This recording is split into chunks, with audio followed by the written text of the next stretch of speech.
In this lesson, we will see together the prepositions, but more precisely, we will see en l'absence de.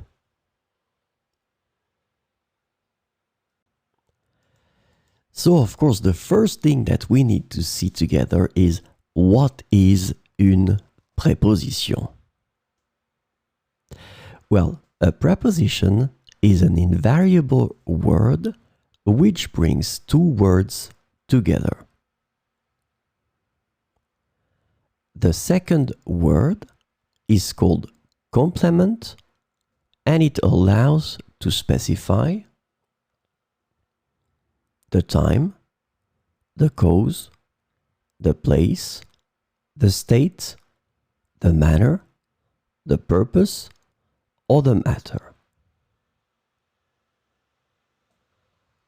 The second word can be another noun, a pronoun, an infinitive verb, or an adverb. And last but not least, remember that this complement can also be a sentence.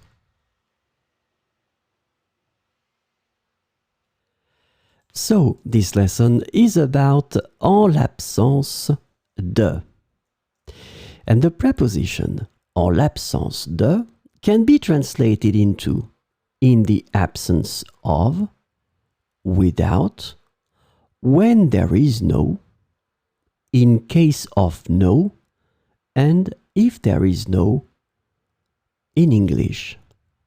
So we will see four examples with en l'absence de. En l'absence de preuves, les accusations ont été abandonnées. En l'absence de preuves, les accusations ont été abandonnées. En l'absence de réponse, nous considérerons votre demande comme acceptée. En l'absence de réponse, nous considérerons votre demande comme acceptée. Les décisions ont été prises en l'absence du directeur. Les décisions ont été prises en l'absence du directeur.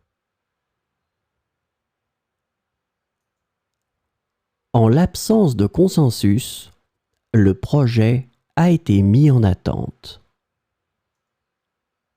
En l'absence de consensus, le projet a été mis en attente.